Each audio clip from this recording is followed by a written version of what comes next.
ఇప్పటికిప్పుడు ఎన్నికలు జరిగితే ఎందుకు జరుగుతాయి అని అడక్కండి. లోక్సభ ఎన్నికలు కనుక ఇప్పుడు జరిగితే ఎన్డీఏకే మెజార్టీ దక్కుతుందంటూ India Today C voter survey ప్రకటించింది. ఇండి బ్లాక్ మరోసారి ప్రతిపక్షానికే పరిమితమవుతుందని డేటా రిలీజ్ చేసింది.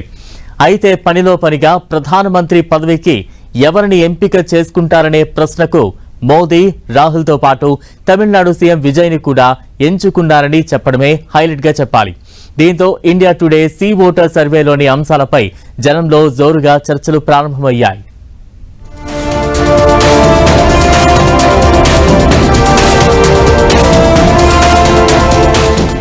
మూడ్ ఆఫ్ ది నేషన్ పేరుతో India C voter survey. Sample size ఎంతో తెలుసా? మళ్లీ ఎన్డీఏనే అంటూ సీట్లు తగ్గిన వైనాన్ని కవర్ చేస్తే ఎలా? కాక్రోచ్ జనతాకి ఈ సర్వే షాక్ అంటూ తప్పుడు అన్వయాలు ఎందుకు? 25,184 మందితో సర్వే చేస్తే అది దేశమంతటికి వర్తిస్తుందా? పార్లమెంట్ లో ఒక్క సీటు లేని టీవీకే తరపున విజయ్ పీఎం క్యాండిడేట్ ఎలా అవుతారు? ఇవే ప్రశ్నలు ఇప్పుడు ఇండియా టుడే సి ఓటర్ సంయుక్తంగా చేసిన సర్వే అంటూ విడుదల చేసిన లెక్కలపై వినిపిస్తున్నాయి. ప్రతి ఒక్కటి లాజిక్ తో ఉన్నదే. రెండు కూటములు ఉన్నప్పుడు ఏదో ఒకటి మాత్రమే గెలుస్తుంది. కానీ శాస్త్రీయంగా వేలాది మందిని మేం కలిసి ఇలా ఒపీనియన్ పోల్ తీసుకున్నామని చెప్పే సంస్థల ప్రకటనలపై ఆసక్తి అనేది ఎప్పుడూ ఉంటుంది.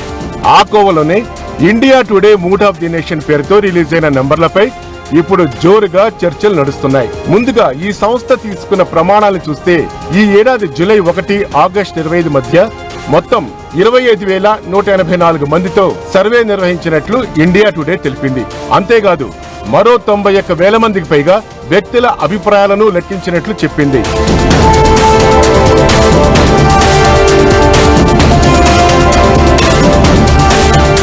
ఈ డేటా ప్రకారం ఎన్డీఏకి 326 సీట్లు, కాంగ్రెస్ ఆధ్వర్యంలోని ఇండి బ్లాక్ కి 185 సీట్లు దక్కుతాయని చెప్పింది.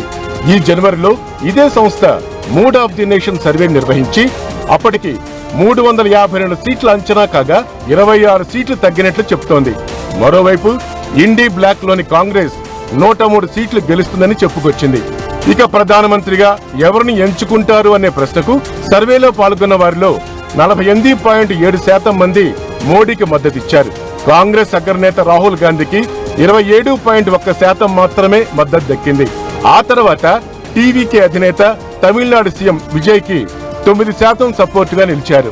అటు టీఎంసీ అధినేత్రి మమతా బెనర్జీకి 2%, ఎస్పీ అధినేత అఖిలేష్ యాదవ్ కు 1.7% మంది మద్దతిచ్చారు. మరోవైపు సీజేపీ వ్యవస్థాపకుడు అభిజిత్ దిత్యాకి 1.3% ఓట్లు దక్కాయి. ఇక్కడ ఈ ఎంపికలు చూస్తే అసలు తమిళనాడులోని ఎంపీ సీట్లున్నదే 39.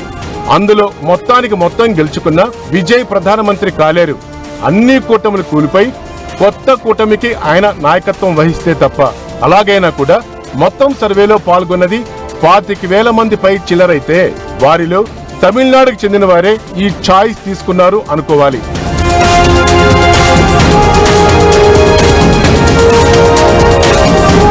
మరోవైపు ఈ కూటముల పోరులో అసలు బీజేపీ సొంతంగా మెజార్టీ మార్క్ దక్కించుకోలేకపోతుంది అనేది చెప్తోంది.